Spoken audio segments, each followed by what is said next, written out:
Tammy Bruce is here. She's a columnist for amac.us and a Fox News contributor, and she joins us on the phone. Tammy, always good to talk to you.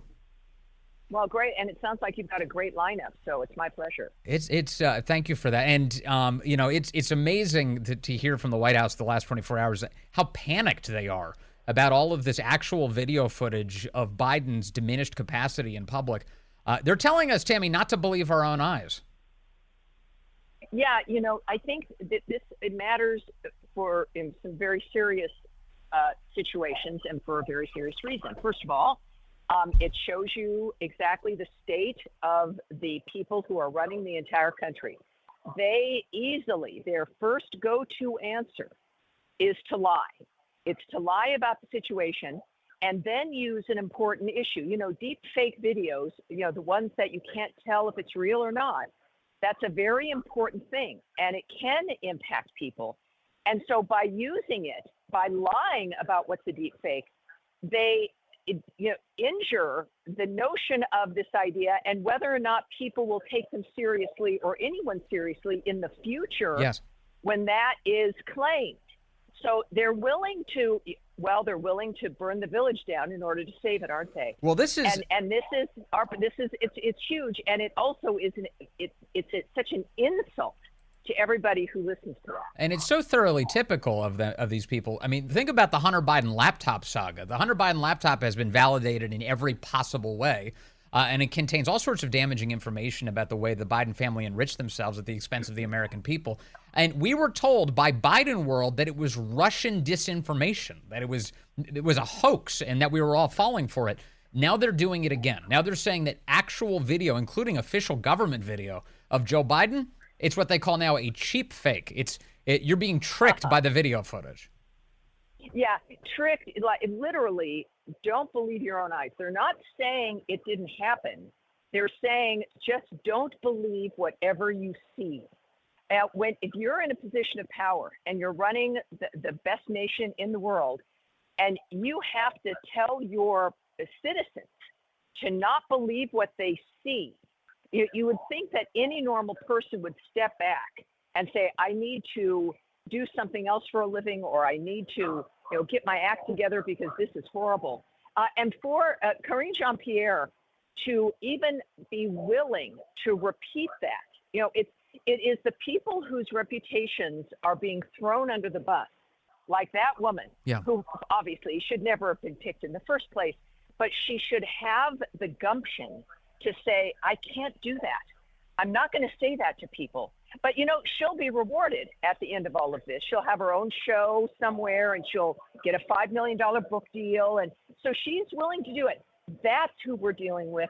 None of these individuals obviously can be trusted, but it just goes down to the nature of why everything is such a disaster already, because this is their mentality. And it's heartbreaking, but we have a chance, obviously, to fix it in November. I want to talk about the reason why Karine Jean-Pierre will be rewarded at the end of all of this, because you have a compliant media who is instantly taking the talking points being delivered to them by the White House and then spreading them out and helping to disseminate actual disinformation. So, for example, yesterday, Associated Press reporter Will Weishart raises this, supposed question to Karine Jean-Pierre, where he validates the spin that they're giving us. Yeah. There seems to be a sort of rash of videos that have been edited to make the president appear especially frail or mentally confused. I'm wondering if the White House is especially worried about the fact that this appears to be a pattern that we're seeing more of. Yeah, videos are being edited to make Biden look frail. Here's MSNBC's Nicole Wallace doing a similar stunt yesterday. There's a growing and insidious trend in right-wing media, broadcast, print, and social media. It is to take highly misleading and selectively edited videos of President Biden directly from Republican National Committee social media accounts and then use those videos to spread messages virally to cast doubt on President Biden's fitness for office. The irony of that clip in particular is she showed a highly edited clip to make Biden appear better than he actually did on that fundraising stage this weekend. Yeah, but you notice how there is coordination, and there always has been.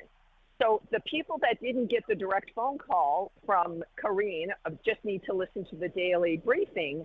And, this is where Joe Biden yelled at a reporter at one point for being bad because he didn't follow the rules. I think this was during the G7. Yeah. You didn't follow the rules. And even the White House Correspondents Organization, said you can't do that. That's just wrong. You can't say that to a reporter. Clearly, there's a reporter in that room who took the assignment of, it's almost like a magic trick where you plant somebody in the audience who then asks you a question, or you already know about their background, and then you do your trick. I mean, this is we talk about kabuki theater and political theater. This is the ultimate. But the value of this, Vince, is that when we say it now, when we describe theater, now we can point to something, because otherwise you would have to think people who got to the highest position in their world, in politics, in government, how can there's no way they're like this bad and this, evil. And yet we can show it to them in real time. And that is what the American people have to rely upon. I think, Vince, that this strange scramble is to still try to maintain some of their base. Yeah. Because that is clearly what Biden is concerned about, and they should be concerned about. Trump's out there, if we look at his numbers in Iowa, he's out there to expand the base, reaching out to all Americans. And all they want, with this commercial about him being a convicted felon and this deep fake videos, is to try to trick people into not leaving them. That's what this is. So I'm so glad you brought this up, because I wanted to ask you about this, because this is not the first time we've seen Biden's limitations. You and I and so many others on the right have been talking about this for some time. We've seen Biden fall downstairs. We've seen him fall upstairs. We've seen him trip over sandbags. We've seen him call out to dead congresswomen who aren't even there. We've seen him claim that he was arrested visiting Nelson Mandela, a complete lie, one of many that he's told. I was a truck driver, he says. That's also a provable lie. It goes on and on. We've seen this for years. All of a sudden, I'm seeing a panic out of the White House I have not seen the rest of this administration. Does that go to the point that you were just making, that this is about his base is beginning to notice? That is correct, because they know that, look, that it's an unforced error, that video that's going into the swing states talking about Trump being a convicted felon. They've not been able to read the room, right? That fact is that this was, and that ad proves that all of this was political, but they're hoping for that, like, 1% of people maybe that said maybe the conviction would matter, that maybe they can get them to even just stay home, that you just don't vote for him. If you're not, it's one of those panic dynamics. And it's clearly from a group of people. It's not Joe Biden. I mean, he doesn't know what day of the week it is. It's the people running him that have always imagined themselves the masters of the universe, and we don't need a president. The bureaucracy runs everything anyway. We know everything. We're fine. It's the Obama people who they're in love with themselves, constantly narcissists, staring in the mirror, and they are now at a loss at what the hell happened. Is that it's like if you put gasoline on a flame, it's going to explode. Yeah. And they didn't know that rule. And so now you've got people who have such contempt, Vince, for the American people. They're willing to just do anything to try to trick you into staying with the base and to stop the bleeding at this point. Yes. Yeah, Adam Schiff last week was referring to Republicans, anyone voting for Trump, as the immoral majority. That's the phrase he used. Seeing that video of Obama grab Joe Biden's wrist and pull him off that Hollywood stage last weekend, it reminded me, Tammy Bruce, of what a condescending narcissist that guy is. Just the idea that he feels like he is literally in charge of that stage, and he grabs the president of the United States by the wrists and drags him away.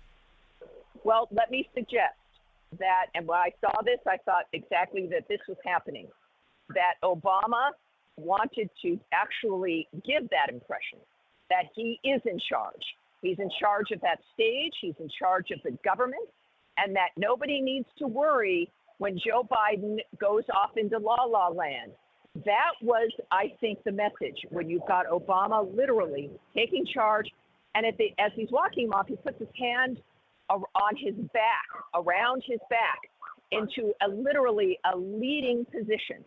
So I think it was clear. I think that was part of the message that night, even if Biden had been fine, was you're not getting Joe Biden. You're going to get the fourth term of Barack Obama, har, har, har. Right. And now he's going to a fundraiser with the Clintons.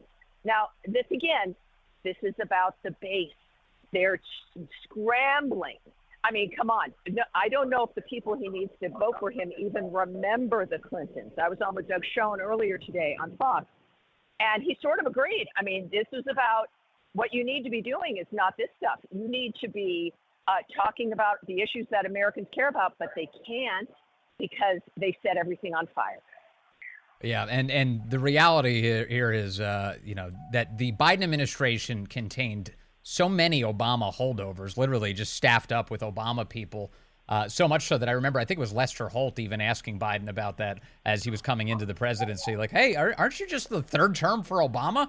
And that has certainly been the case. Look to Iran. Look at who else would suck up to Iran and at the expense of the rest of the world stabilization as much as Obama would. And now Biden is carrying out that agenda. Well, Obama even joked himself. As the election had happened, he said, I'm paraphrasing here, but I'm very comfortable with what's happening. You know, it's like 90% are the people that were with me. Vince, he said 90%. The other people had shows to host on MSNBC, I guess. But it's like, this is a joke to them. And that's why Trump so freaked them out, because the American people were not following the rules. They weren't doing what they were supposed to be doing. And now and by the way, the border issue and crime, that is also punishment. It continues to be punishment because the American people cared about that. And now as we get to the end result, right, where they look at maybe there's a lame duck issue, they are going to double and triple down, Vince, on everything. That's why you hear about amnesty now. They want to get as much out of that store before the police get here. Yeah, and we're watching the crime take place as we speak. All right. Hey, thank you very much, as always. Tammy Bruce with amac.us and the Fox News Channel. Always appreciate you, Tammy. Thank you so much for your time today. Thank you, Ben.